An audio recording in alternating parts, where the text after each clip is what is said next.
I feel like I, see- I we see the way.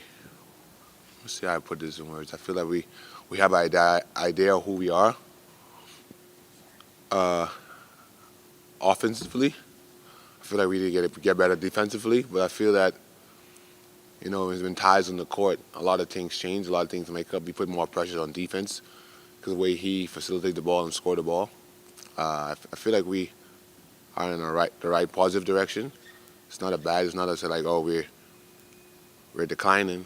I feel like that injury in January with Ty set us back. I think we not say I lost our swagger, but we didn't pick up the slack that he provided for us. So that set us back. But then I feel like when we get everybody back and we figure out how we can make this thing work, I feel like coming next year, if something like that ever to happen, God forbid, but we are more prepared for certain situations like that because we know what a guy like TJ can do and how he's evolved as the game offensively and taking to the next step. And just everybody playing together. The season's been great so far. What were those? How would you define kind of the broader defensive issues as a team? Does it start again, as we talked about kind of all year about guarding your yard, and then guys knowing their assignments and communicating? Yeah, the defense is a lot. It's communicating, guarding your yard. Being there for each other, having your teammates back. I mean, I don't care what nobody says. Nobody in NBA can guard somebody one on one. Individually, it takes a collective group. But yes, you have to be more physical. You have to be able to guard guy for 5 seconds, 2, 3 dribbles to stop and cut him off. Rick always preached that. Like being more physical on ball and guarding your yard and providing less help. The more you can provide less help, the better our defense will be for sure. But he's not better than everybody, but over the course of the season, just over your career, Tyrese has grown as a leader quite a bit. What did that mean for the super team this year? They have somebody to look up to. And especially him just with all the accolades of being an all-star and all the work he put in, and just the young guys, especially like Ben and Isaiah and Sticks, they have somebody to look up to, and it's like Tyrese, and everybody knows Tyrese is the leader, and no matter how old you are, how young you are, you have to step in that role, and he's 23, and he's did a good job, from on and off the court, just stepping and being that vocal voice around the locker room, everybody's following, and everybody listens, he gravitates everybody to him, and that's really unique for a young player, and he's gonna keep getting better and better. He's gonna get better in the workout, more stronger in the workout, and more stronger this off season. And he's a guy that leads by example too. So I have no problem with him that's taking that next big step. Last year, this time, you talked about wanting to be more efficient with your shot. I think you shot 36% last year. It was terrible, right? Yeah, and this year, 42 and a half. What was the difference? Is it anything in particular, or just able to settle in and find a groove? I think it's to get him that gym in my house. Just staying there all the time, just working out. No, but I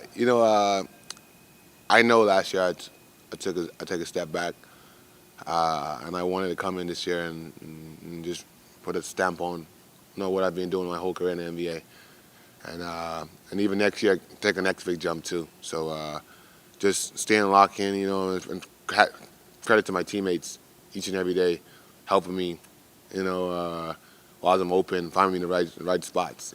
Ty, Miles, everybody, TJ, all my teammates just making the extra pass and me running the corners. Even though Rick Terry run the corners, I don't run the corner enough, but just doing all those stuff. Did you get any indication from the front office about what next year could feel like for you specifically? No, not as yet, but I'm going to talk to them a little bit, and I'll have a better sense of what's going on. I know you're a basketball junkie. Will you watch the playoffs or hard to watch when you don't make it? Oh, you got to watch it. You cannot not watch it. It's one of the best. That's just what we all look forward to, and as players and players who don't make it. As a kid, I was always watching my whole life. I'm not going to stop watching it. I still have a lot of favorite players in this league that I look up to, that I love watching, and see how they do. Will this team be in the playoffs next year? I think so, for sure. When you go back to what you said about just your teammates stepping up and helping you out, I mean, how well does this team, this group, this style play fit you and the type of player you are at this stage of your career? It fits me really well because I love to get up and down. I love to run, and I love, I think that we have a unique point guard that plays game the way I love to be played, and he can score from all three levels, and just miles rolling and making shots. And I think how we're so spaced out, everybody there can shoot the three ball and drive and kick offense. I think that it helps me out a lot. Have you thought at all about what this summer is about for you, about what that next step will look like for you? I mean, man, everybody know I can do here. Right. It's no secret. I don't need to go try work on no post move or nothing like that. I'm a floor spacer, elite floor spacer, and I gotta keep doing doing my job at a high level. When you returned from the illness, people said, we miss Buddy, we miss his vibe. You could tell it was different when he was not around. Wow. How is that something you bring to a team that maybe people around the league, they might not have realized? They know you're a shooter, but you're chemistry. Yeah, it's dope. My teammates text me, checking me on. The coaching staff call me for every game and say, "Man, we miss your vibe here." That's kind of dope, and speaks volume. The vibe I bring to the locker room and uplifting and the chemistry.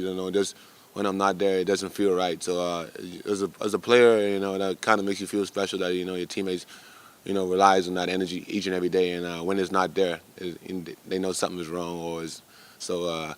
I'm really appreciative for them just hitting me up and just making a note of that, and it just shows a person of who I am and my attitude towards the game and towards my teammates. But who are some of the young guys on your team who you think developed a lot this year and who you think will take a big next step next year? I think Aaron took a big step, and not being in Boston and not being able to play as much, and then coming here and the starting role and come off the bench and get to the starting role and just working his way up and trying to prove himself. And it's hard being ahead of Jaylen Brown and Jason Tatum and those guys in Boston. They're elite guys, and he had to wait his turn and then get an opportunity in Indiana, which was pretty special to see him grow. You talked earlier about just the fire you guys lost when Tyrese was out. Did you notice a big difference in Andrew the second time Tyrese was out? Say it again? Did you see a difference in Andrew? Yes, he turned it up, and I think Rick had a talk with him and against that Milwaukee game in Milwaukee, and he told me, "You just man, just attack the rim, man, be aggressive." And I feel like sometimes as a player you need that switch to be turned on, and I think Rick turned that switch on for him, and everybody saw it when he turned it on, and we seen that you can do this every night, man. You just gotta, he's rookie, it takes a while. It's not easy, man. We trying to figure out how to do the right thing. He has a big job, you got to track everybody, guys involved, and try to score the ball at the same time. And the rookie, that's hard to do coming in, but he's a tough kid, man. He played both ends for us, and probably our best defender. And but put in that spot, I feel like when Rick turned that switch on for him, things helped him out a lot.